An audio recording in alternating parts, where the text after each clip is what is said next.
Hey guys, this is Kerry, and in this video we're going to begin to create our game, our last project for the entire year that we're going to be doing together. And it's a really exciting project because we're going to be combining all of the things we've learned this semester, from if and else statements to loops to functions.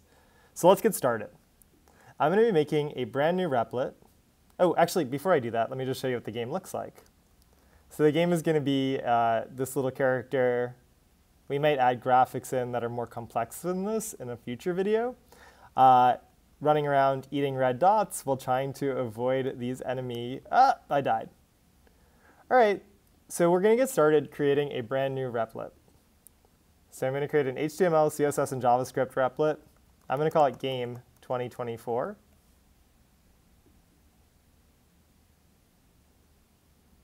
I don't know why it's calling it Game 1 here. Let me see if I can change that to 2024. Okay, I don't know why it just did that. Let me try that again.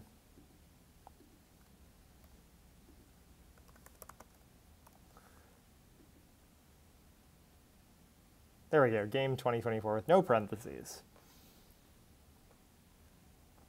Okay, so the HTML for this is actually going to be really simple. It looks like I have an H1, an H2, and a paragraph element here. I'm just going to worry about deleting off the starter text. I'm going to leave the JavaScript so that my JavaScript file runs. And I'm going to add in just the H1 that says game. And then you could add an H2 and a paragraph element to your projects. Now below this, the main element that we're going to be working with is this rectangle right here. And this rectangle right here is actually a new element called the canvas. So I'm going to add a canvas to my screen. And then what I'm going to do is I'm going to pop open my website. I'm going to take a look at how it looks. So I noticed that I've got the game here, but then the canvas I'm not seeing. So there's a couple of attributes I need to add to the canvas element in order to get it to work. So I'm going to add an ID to it called canvas. And the reason why I'm adding an ID to it is I'm going to want to select it with the JavaScript so that I can, have the JavaScript code interact with it. Then next up, I'm going to want to have it have a width.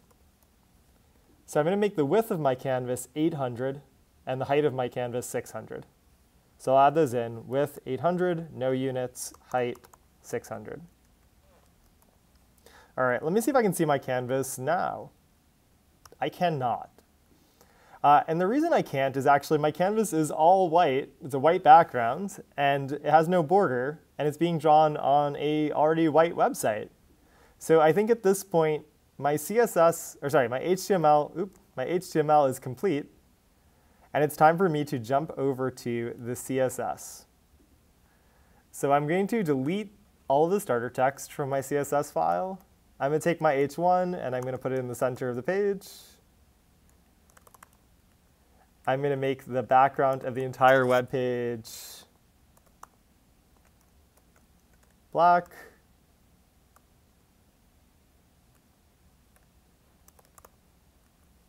See how that looks. Oh, I just lost my text because if the background's black and my text is black, it's disappearing.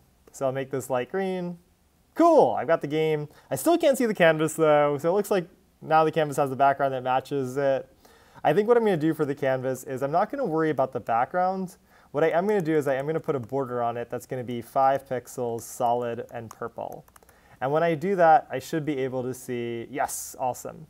Now to center my canvas, I'm going to center it in the same way that we center images by saying display, take up the entire block, and margin, auto.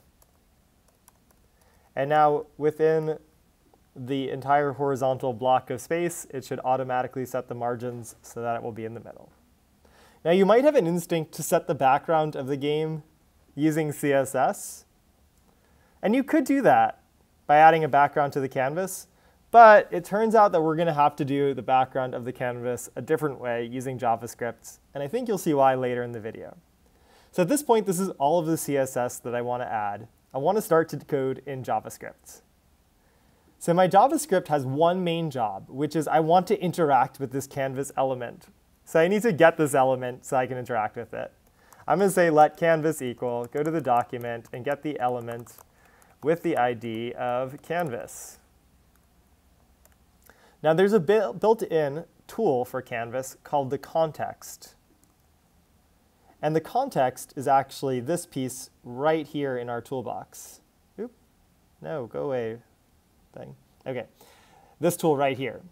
So in order to get the context of the canvas, I'm going to run the function, take the canvas, get the context, 2D context. I've never worked with a context other than 2D, but in this project, we will be working in two-dimensional gaming. And then we want to set the context to that parameter. So from now on, when you hear me say the word context, I'm likely referring to CTX, which is an abbreviation of context. And this is the tool. Let me add a comment, actually. The CTX below is the tool set that allows me to draw on the canvas. Now, I'm going to have to be working with actually a lot of different functions that work with the canvas. And I actually built two really important functions for us. So what I'm going to do is I'm going to import the functions from the toolbox that let me draw basic shapes. So that's going to be these two functions right here. And really, what we want to be doing is similar to how when we work with the generate random function, we can kind of use that built-in function that I wrote, generate random right here. We can kind of just use it in order to create a random number without understanding the detailed steps. We want to be working with draw rectangle and draw circle in similar ways. I'm going to be using these functions without explaining the individual steps. And if you remember in computer science, this is called abstraction. We're going to be treating these as abstractions. Drawing a rectangle is something we're familiar with. We don't need to worry about the individual steps within its definition. But if you want to look at those, you can try to look at those and understand them, and they're not too bad. All right, so without further ado, let's draw some shapes on our canvas. So I am going to draw a rectangle. And it looks like when I use the draw rectangle function, I have to give it an x and y coordinate. So let me just start off with the most basic coordinates I can, 0, 0.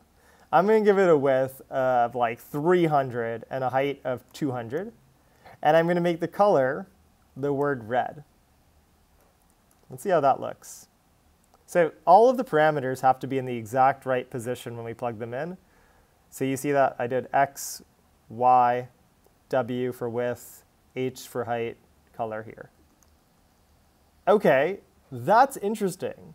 So when I draw a rectangle there, let me try to explain why it actually places it there.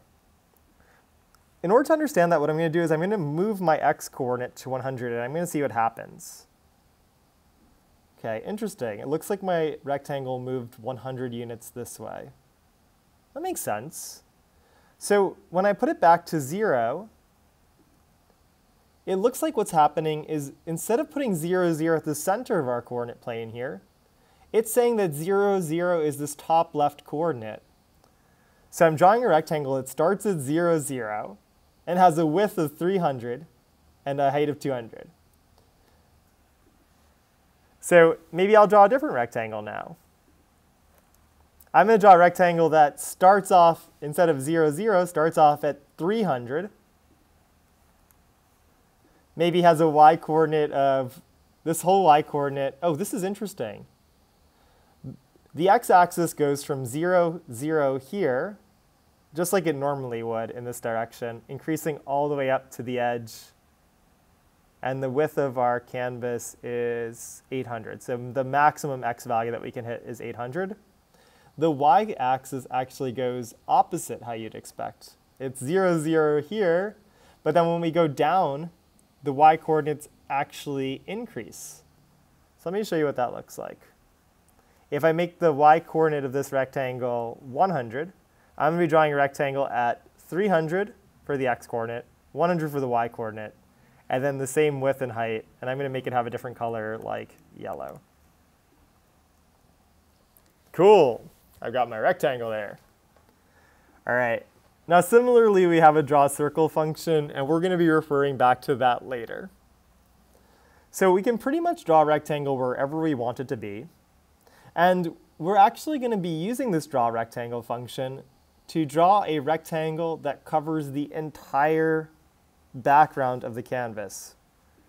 So what I'm going to do is I'm going to write some game-specific functions. The first one of these is going to be function, draw background. So my goal here is I'd like to paint the entire background to color. And cleverly, the shape of this is actually a rectangle. So what I can do is I can say that to draw a background, what I really want to do is I want to draw a rectangle that starts at 0, 0, the top left corner, for x and y, has a width of 800, so it fills up the entire width, and a height of 600. And then I can make the background color any color I want, so I'm going to make it light green. So it looks like I've defined the function draw backgrounds. So whenever I say to draw the background, it means draw a rectangle that starts here, covers the whole screen with light green paint.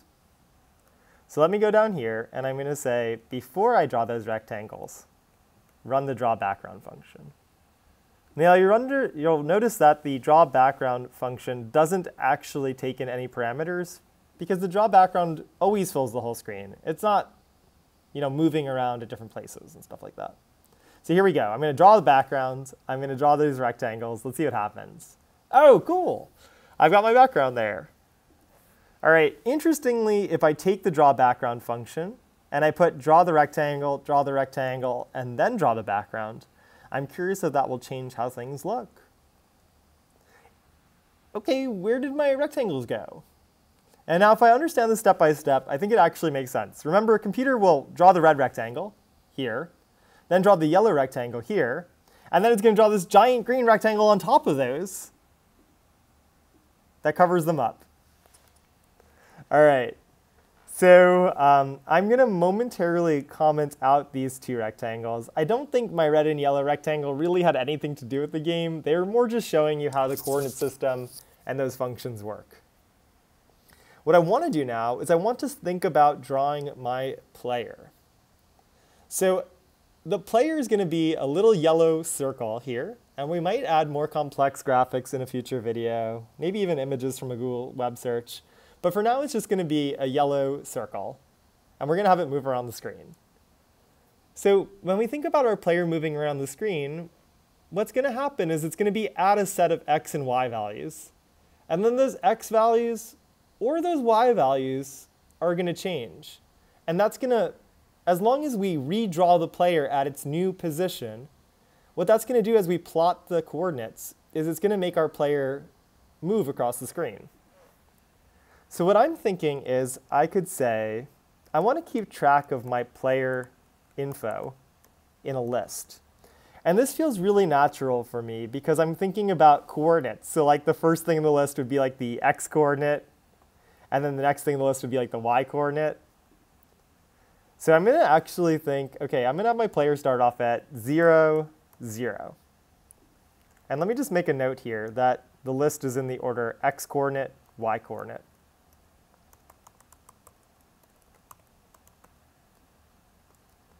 So the 0th item is the x-coordinate, the 1th item or the first item is the y-coordinate. Now I'm going to be doing everything in terms of functions because I'm going to repeatedly want to draw the player at different coordinates. And I'm not going to want to worry about the details. I just want to say draw the player here, or draw the player here, or draw the player here. So I'm going to define a function called draw player.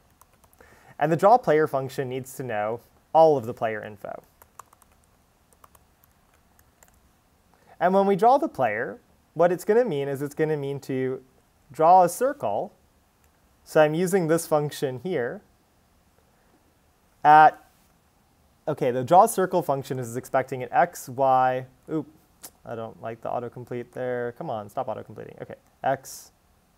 All right, I can't get it to stop autocompleting. So I want to draw a circle at, let me just copy and paste this, at some specific x, y, a specific radius of that circle, and specific color. So the x-coordinate is going to be go into the player info list and take out the 0th item.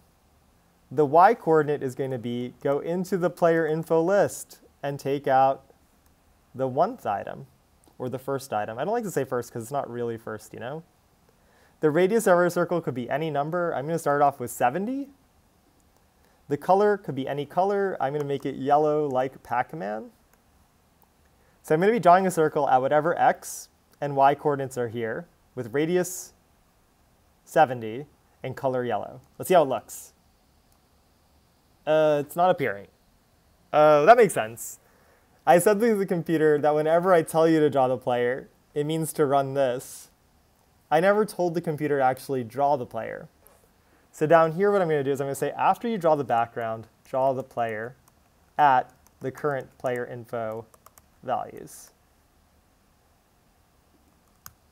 Nice. So I've got, this is not that nice. I've got my player in the top left corner, and it looks really strange. It's like a quarter circle, because it's like going off the screen.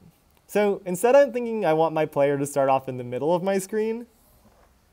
Doing some quick math, if the whole x-axis goes from 0 to 800, what will the middle be? It's going to be 400 for x, and for y, it goes from 0 to 600. So in the middle, it will be at, weirdly, right? It's 0, but then it goes positive. It's going to be positive 300.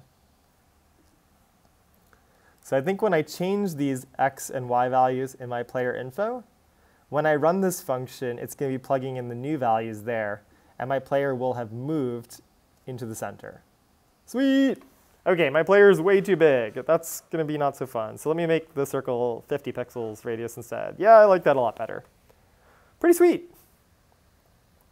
Next thing I need to do is, my player is just sitting there in the middle. I'd like my player to move. So thinking about our player moving, what our player moving is going to be is it's going to be repeatedly changing, let's say, the x-coordinate by making it a larger or making it a smaller number. Or repeatedly changing the y-coordinate by making it larger or smaller. So I think what I need to do is I need to say, if I'm moving in this direction, let's say I start at 400, next time I'm at 405, next time I'm at 410, 415, all the way up to 800, I need to keep track of how fast it's moving to the right, how much it's increasing by. So I'm thinking to add in a couple of more pieces of information for my player info. So I'm going to add a third number called x speed and a fourth number called y speed. I'm going to have my player start off with an x speed of 10 and a y speed of 0. Now, because my player is going to be moving, I'm going to break down my process into two steps. I'm going to draw the player as new position, but I also need to do the calculations that tell me where the player is going to be. So I'm going to create another function called update player. And the update player function is also going to be reading in the player info.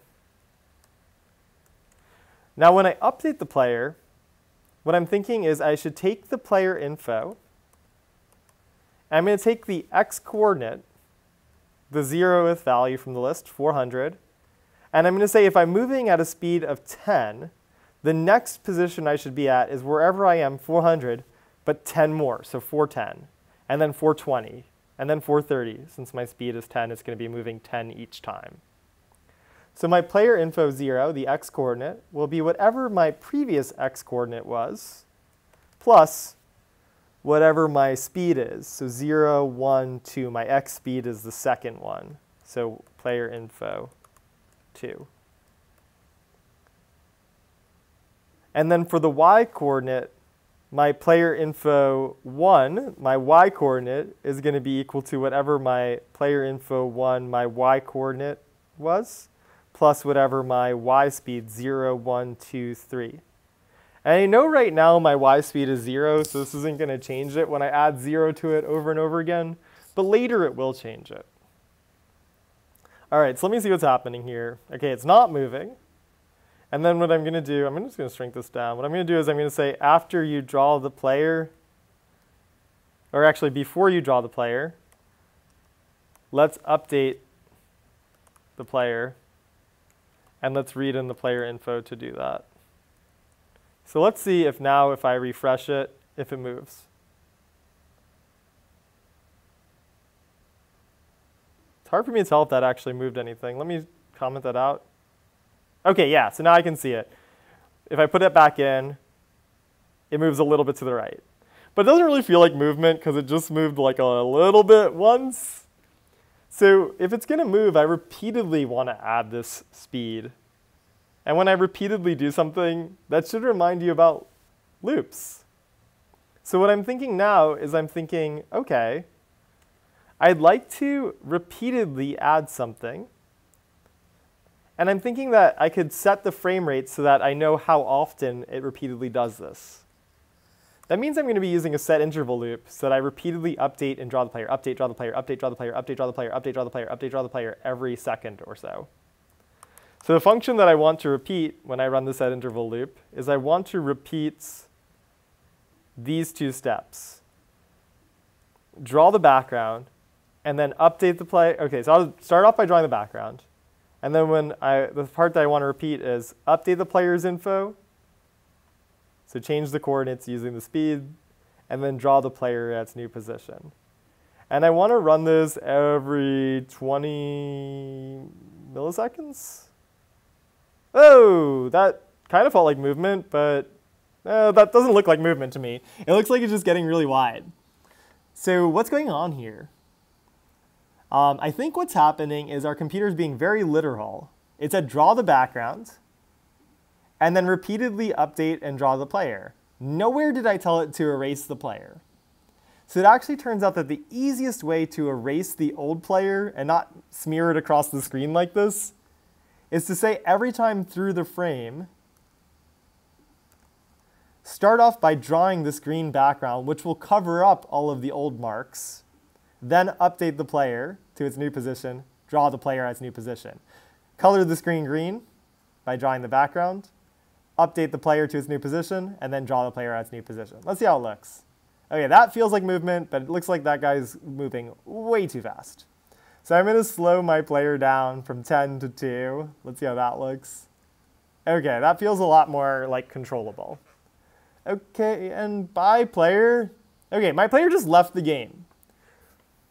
So I think the next piece of this is going to be, I don't want my player to leave the game.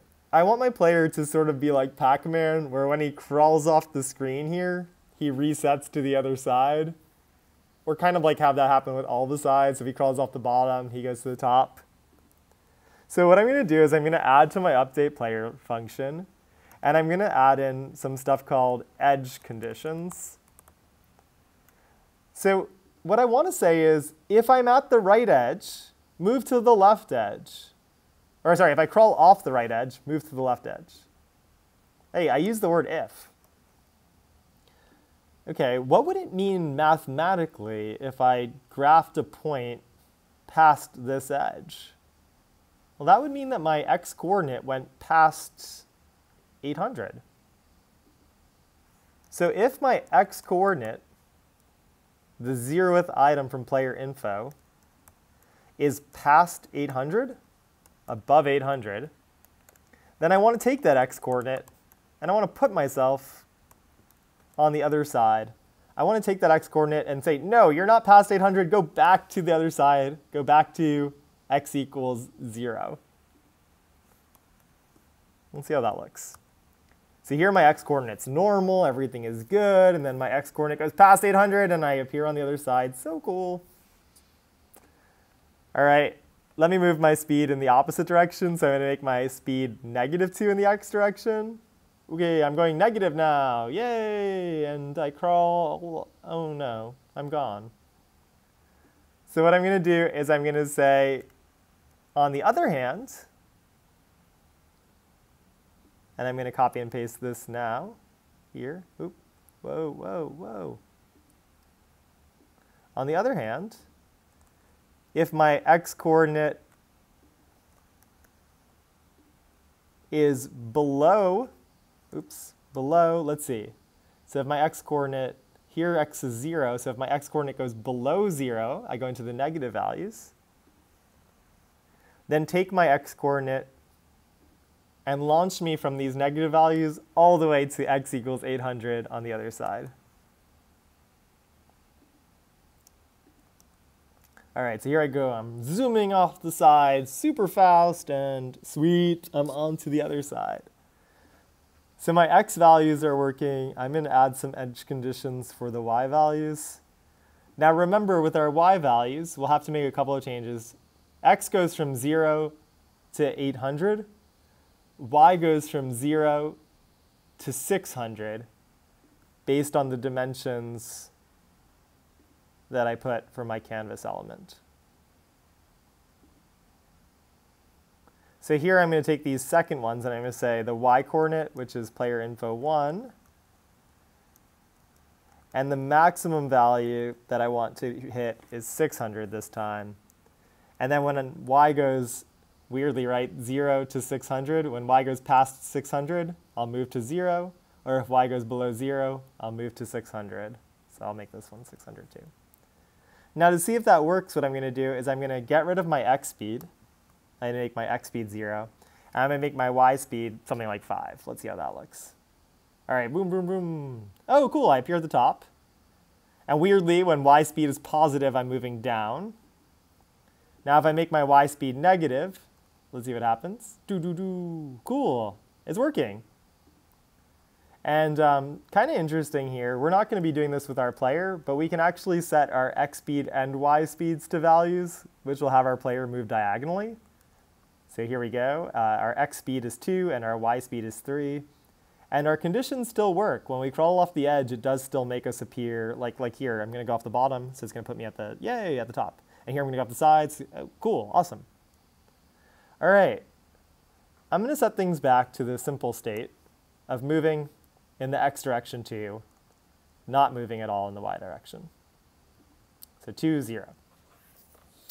Okay, I feel like this video has one last part left to it, and I want to make the player controllable with the arrow keys. So to make it so that I can control the player, what I want to do is I want to set up some controls. I think when the player interacts with the keyboard or the mouse, those are called events. So what I want to do is I want to set up an event listener. At this point, I am going to delete those rectangles. I don't think I'm going to bring them back. So here what I'm going to say is create the controls. The controls are going to be take the window, and I want to add an event listener to the entire window. And the event listener is going to say that when I press a key down, I want to run a function. And in particular, that function is going to be dependent on which key I push. Now we did build a project earlier this year, the drum kit, where depending on which key we pushed, it played a different sound. So reminding ourselves of how that works, when we press a key down, we can actually feed information about what key is pressed into the function by plugging in the event parameter, which is a variable that's created whenever we run an event. So what I'm going to do is I want to see what types of information are stored inside of this event. So I'm just going to console.log the event object. So when I press a key down, it triggers an event. I'm going to pass that event into this function, and then I'm going to look at the information from the event in my console.log. Let's see what happens. So regrettably, my console is really slow today, but let me push some keys. Oh, cool. When I push the F key, it makes key F. When I push the left arrow, down arrow, oh, cool, the arrow keys. Sweet. Oh, okay, sorry. The arrow keys are tiny, and I'm pushing like the keys adjacent to them.